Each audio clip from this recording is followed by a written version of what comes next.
Tim, welcome to the Future Work podcast. Really excited to have you here today, and really grateful to you for taking the time away from your busy work at Citrix to spend some time with us. Well, thanks for having me, Frank. I always enjoy the conversation.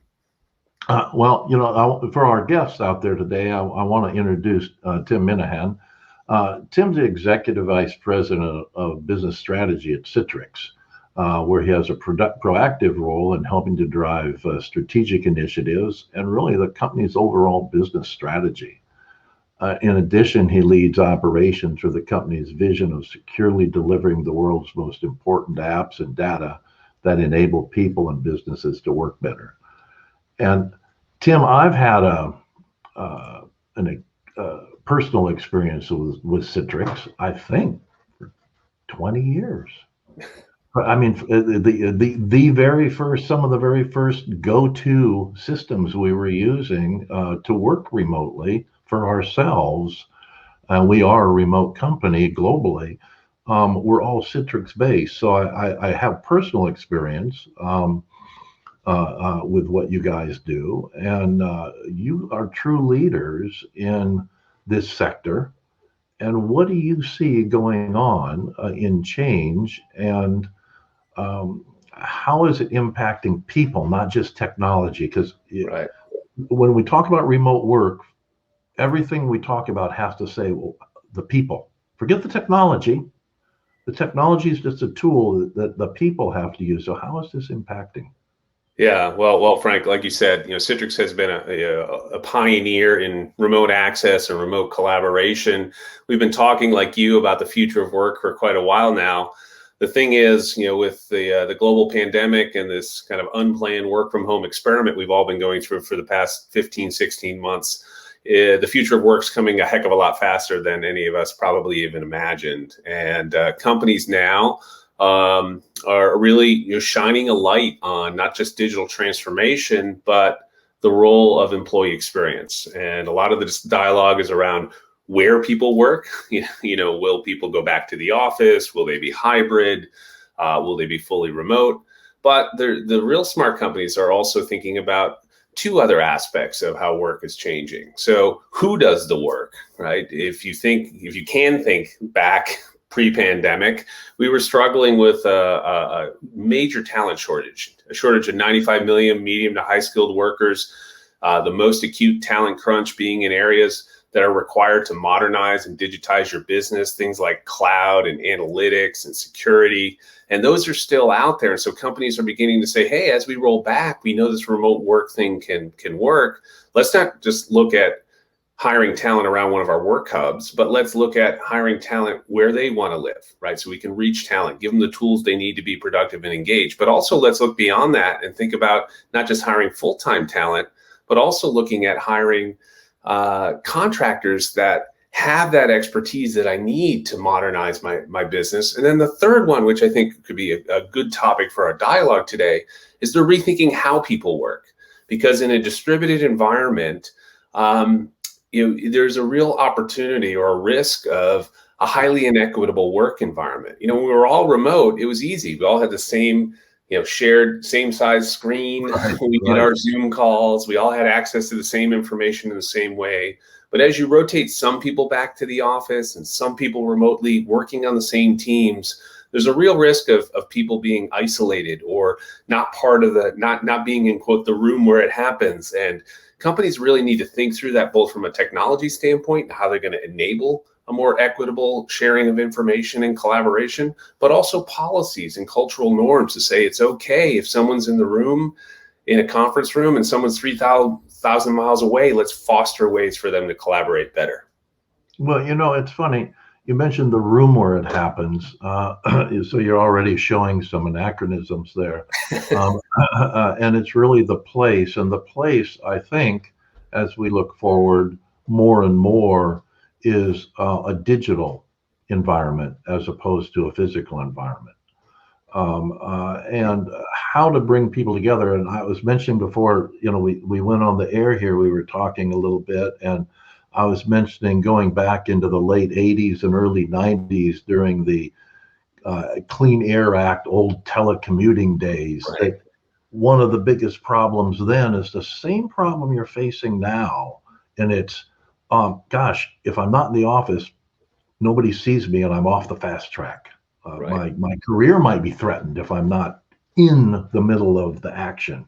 And so I think one of our challenges is to really change, to your point about the people side of things, is to change our definition of what the action is a Yeah. little bit.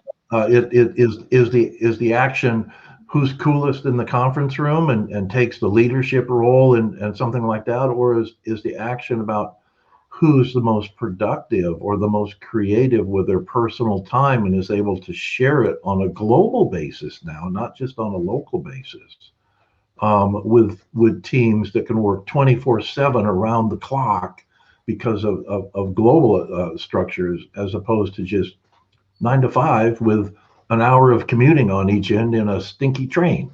Right. No, exactly. And that's why, PwC recently did some research, and it was just featured in the Wall Street Journal last week. It's why it was really around IT buying strategies. What are business leaders and IT folks looking to invest in right now? And topping the list were these, digital kind of collaboration tools. And second on the list was kind of a virtual, secure virtual access to their applications. Because to your point, the only constant is going to be, that digital kind of workspace that you carry along with you. Because some days you'll be in the office, some days you'll be at home, and you need consistent access to your work resources, right? You can't be at home and not have access to a certain application or certain information. So folks need to solve that. Secondly, to your point, you need to foster, more collaborative workspaces that gives everyone equal access to the status of a project or the dependencies in that project and shared OKRs, whether you're sitting in a conference room next to that person that that's part of your project team, or whether you've got another member who's 3,000 miles away. And that's what companies are really thinking through now. And I think you brought up a very astute point. They're solving the here and now for their current workforce, but if they get this right, it gives them the flexibility and agility to adjust their work models as needed. In the face of the next, unfortunately, inevitable unplanned event, maybe it's a hurricane like we're talking about, or something else where they need to shift work from one region to another.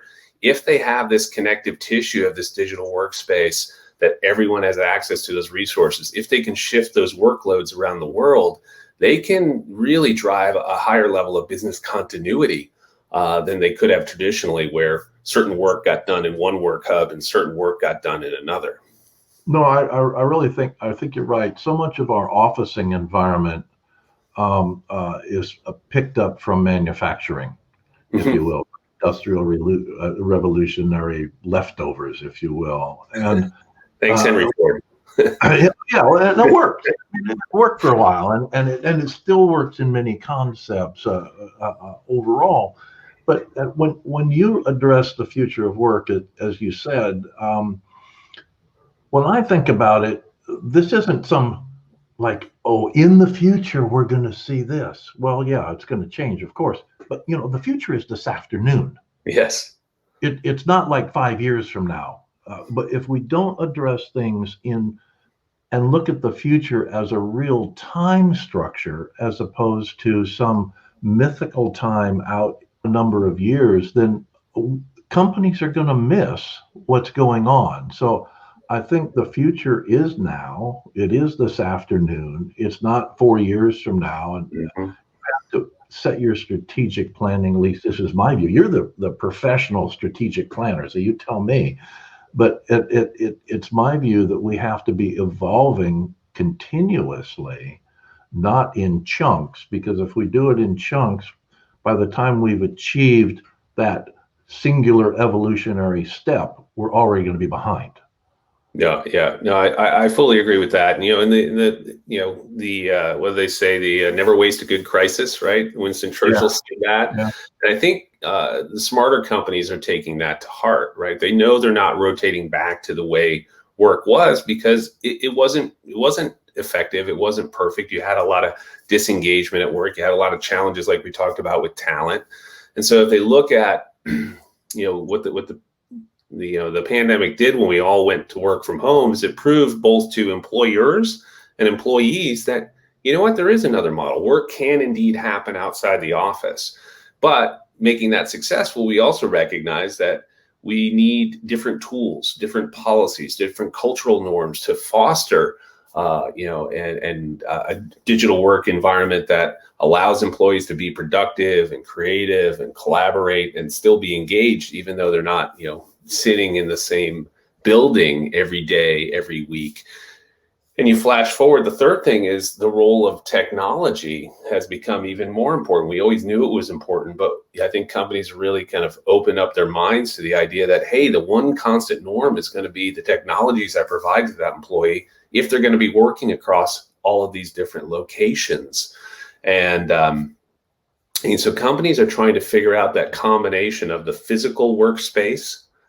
What is the office going to look like? Are we going to have the big office in a metropolitan area or much smaller satellite offices closer to where the employees want to live and work?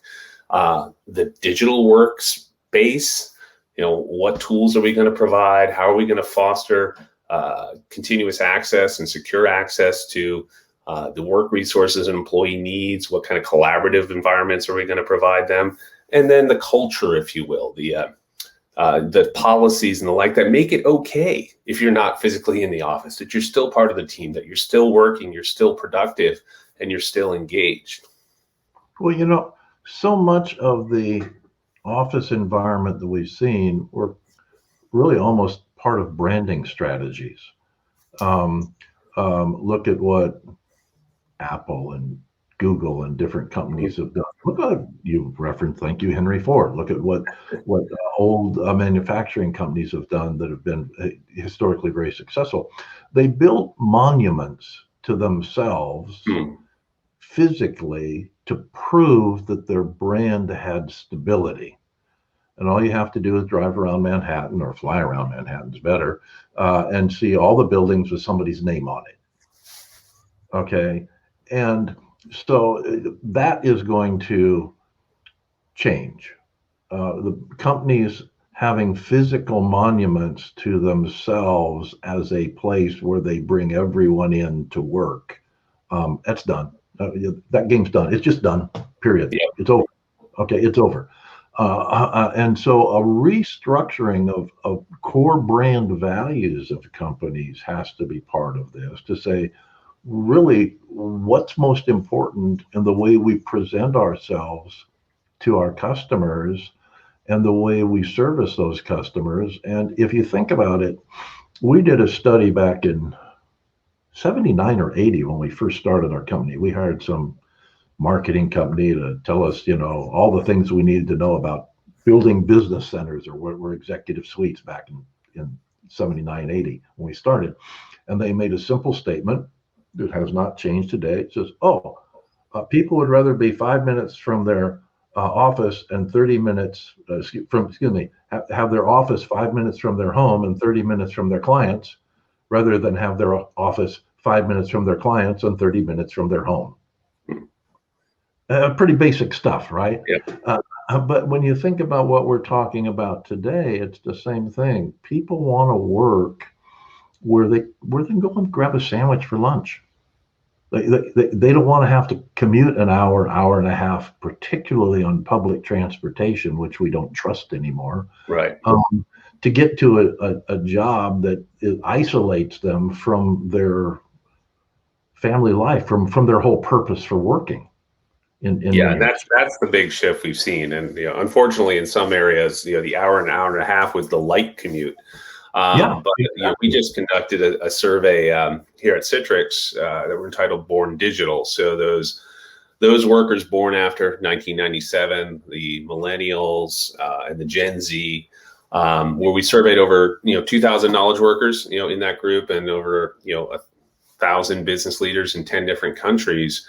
And it certainly has shown that this work group, right, a group of the workforce that constitutes the single largest number of employees who tend to have the skills that you need to modernize your business, don't want to go back to full-time work. In fact, nine out of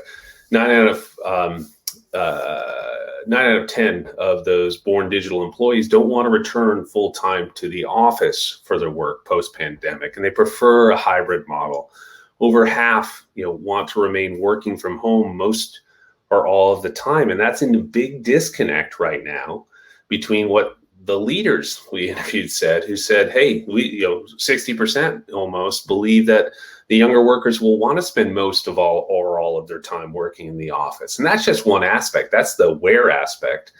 The how they work, is different too. The number one thing that they prioritize as far as what they look for in a job and an employer is autonomy to work the way that they can work best. Because not everyone works best sitting in a shared collaborative workspace. Some folks need that's really true. It's funny on the autonomy issue. We give a little speech when we hire anybody, and it doesn't matter who it is. It could be a front level receptionist who's going to be sitting at a desk in the office greeting people, or it can be a senior executive. And we give this little speech that says, okay, here's the deal. Here's what we will fire you for. If you are unable or unwilling to make your own decisions, right, we will fire you for not making your own decisions. And people go, what? Wait a second. Well, who's my boss? Well, it doesn't matter. You have to make your own decisions. And I think your comment about autonomy comes into that. People have to get comfortable with making their own decisions. And what we found in this pandemic, and this experiment, as you've called it, is that people are very good at making their own decisions. And now they don't want to get back into this rote structured model. And it's not just the physical model, it's the management model of saying, for 18 months or maybe for 24 months, depending, you've told me to take care of business, man. Take care of it. Get it done. And I did. Yeah. So now don't tell me how to cross the T's and dot the I's.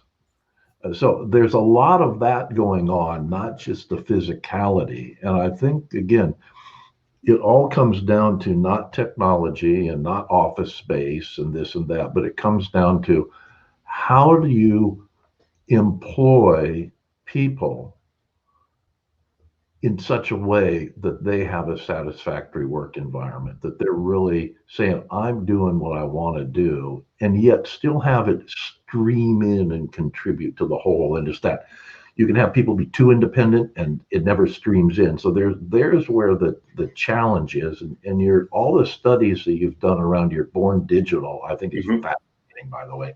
Could you dig into that a little bit more? Because no one else in the country or no one else in the world has done what you guys have done in that regard.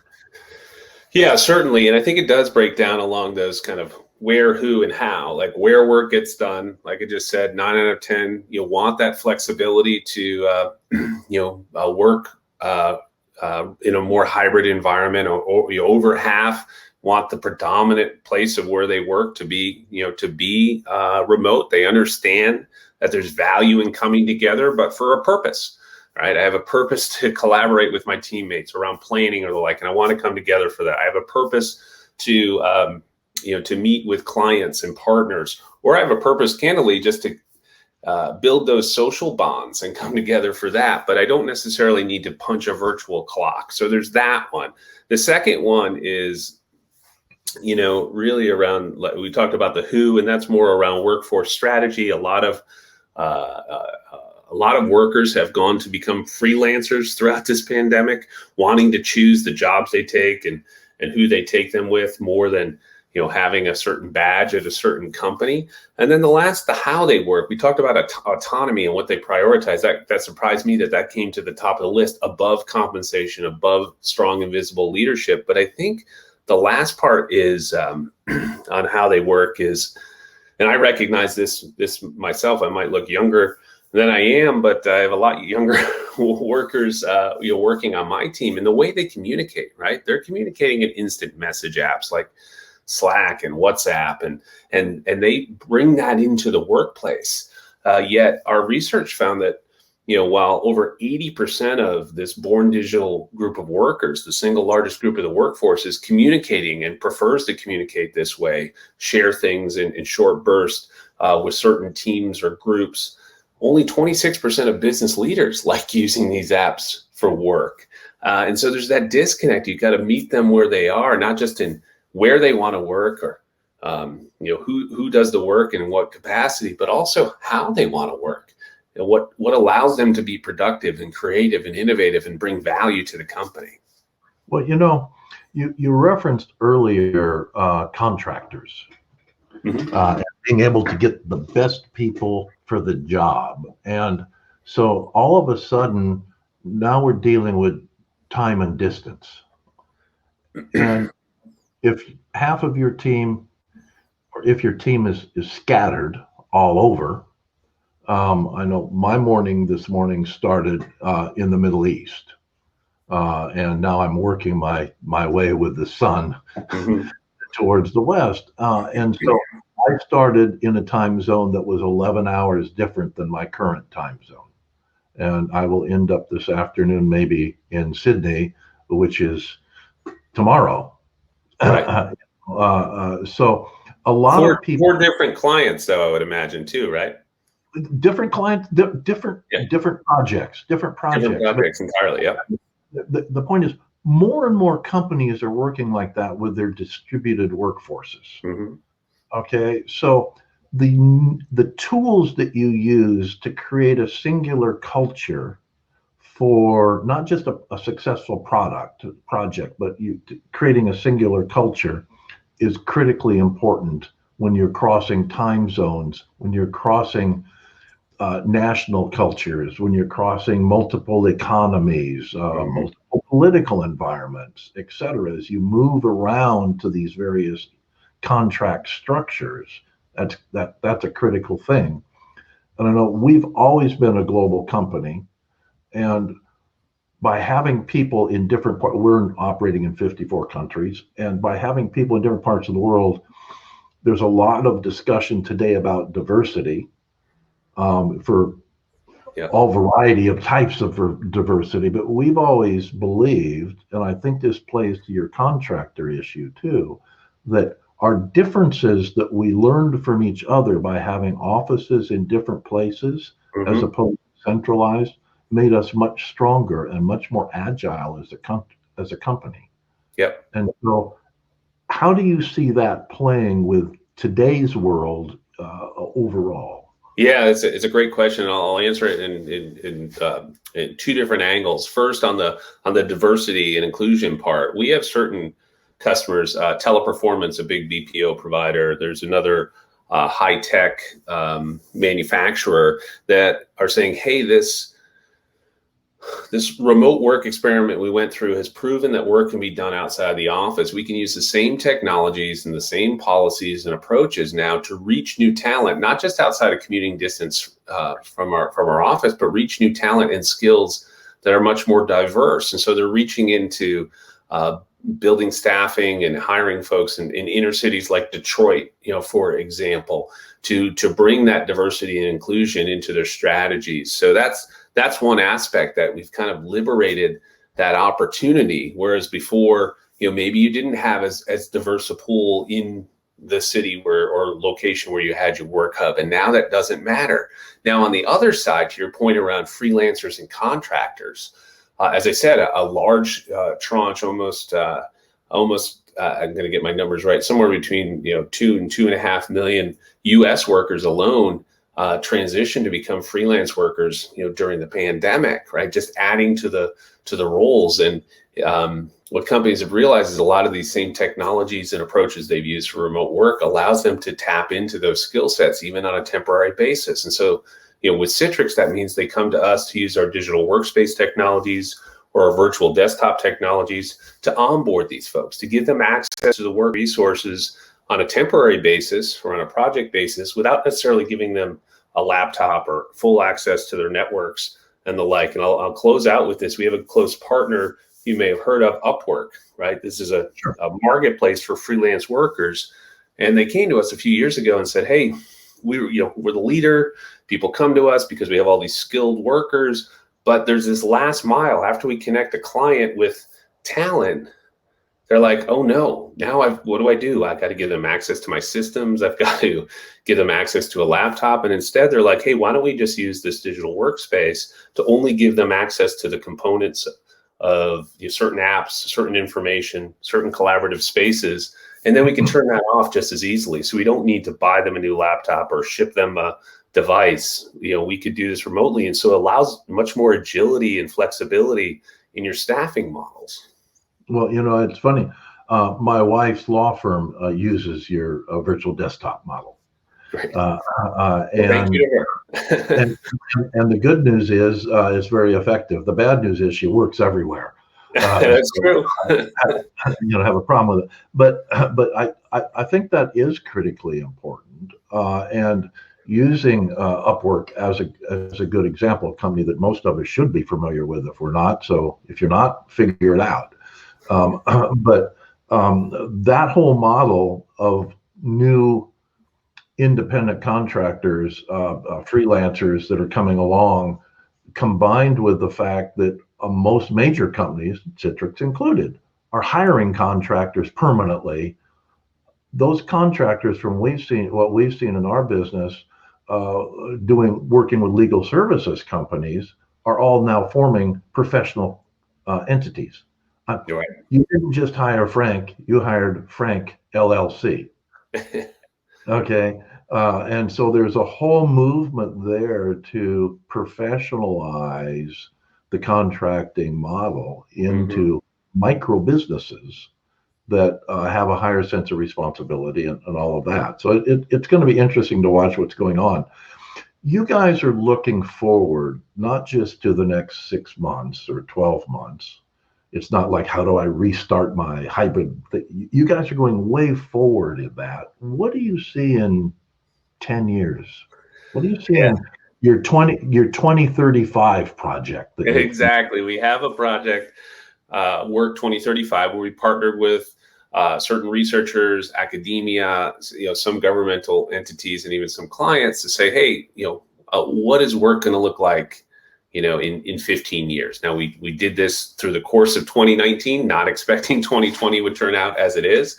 But we wanted to look out on the horizon and say, what are the right, the skills, the organizational design, the technologies, the policies we need to put in place to be competitive in that environment. And there were a number of different things, some of which we're already seeing, right? This emergence of, I would call it somewhat of the virtual enterprise, in which employees are getting much more creative in their staffing models and blending full-time employees with contractors to be able to, always tap into the best skills on demand and be able to turn those down when they're not needed anymore. Much more agility in their operating models. But the other interesting thing, certainly is around the role of technology and specifically this idea of the augmented worker, which we're already seeing. So a lot of these things are going to be very, very prevalent in the future, but they're beginning to show up today, right? Sitting AI or machine learning next to a call center agent or,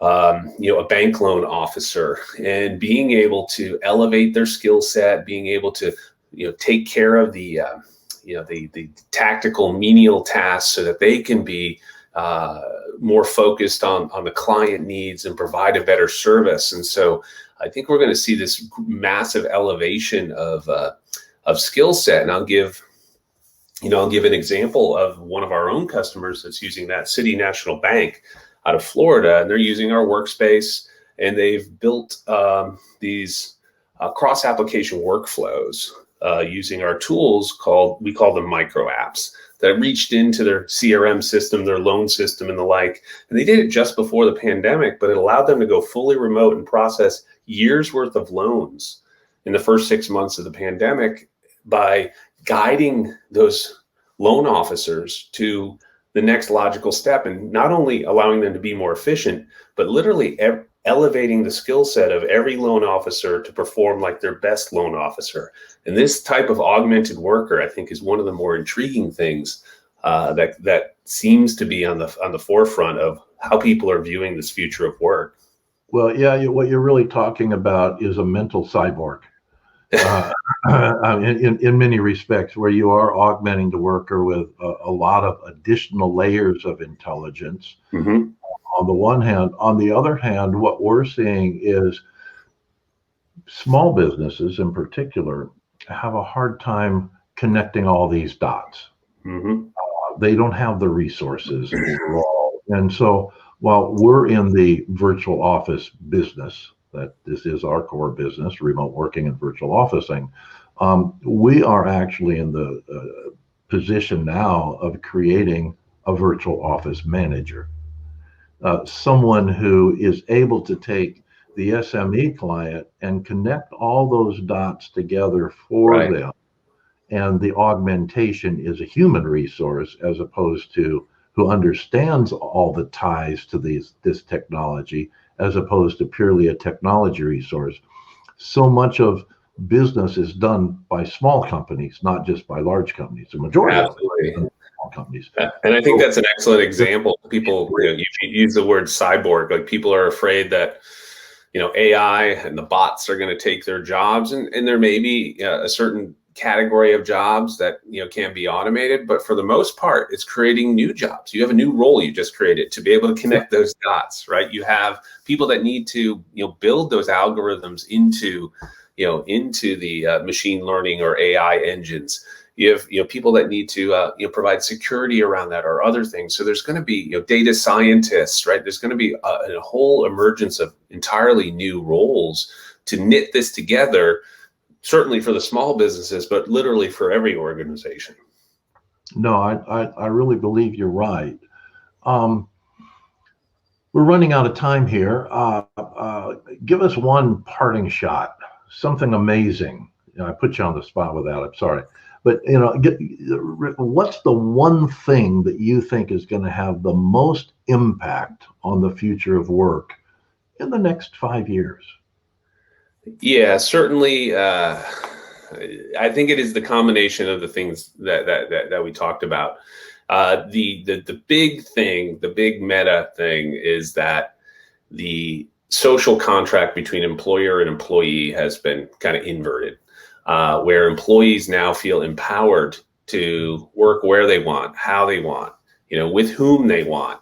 And the smart employers need to be thinking about this born digital generation, who's today the single biggest portion of the workforce that has the modern skills that you need, that is going to be your leaders of tomorrow. You need to be building to make sure that you're attracting them by having this flexible work models, the right collaborative tools and technologies to allow them to be successful, the right purpose for them wanting to work there, and ensure that you're retaining them by creating a highly collaborative work environment, and you're making sure that they're engaged no matter where they're working. So removing that caste system, of whether you're in an office worker or a remote worker, all of us are workers driving towards a common purpose. And so I think that's the big shift we've seen, that employer-employee contract is changing, and the smart employers are getting on board and making sure that they're becoming the preferred place to work in this new war for talent. No, I think that's right. And what it is, it shifts the dialogue. So much of the future of work has been talking about offices, Mm-hmm. places, desks, trains, commuting, technology. And it's really, the future work is about the people. Yeah. It's about how do we want to work and how can we choose to be the most productive, find joy in all of that, because that's what's going to bring us to the next level. And I'm not going to go old hippie on you, but but it really is coming down to that. I think people are recognizing that more and more. The future of work is not about remote. It's not about hybrid. It's not. Those things are all just tools. The future work is the people and the way we choose to lead our lives and work and be with our families. Fully Fully agree. So let's leave it on that. And Tim, I want to thank you so much. You've been very gracious with your time. Thank you. And really grateful to you and to Citrix, who's a fabulous company and one that, again, I have wonderful experiences with, for dedicating your time to our audience. And we're very grateful to you for that. Appreciate it. Appreciate the dialogue. Thank you. Take care. Bye now.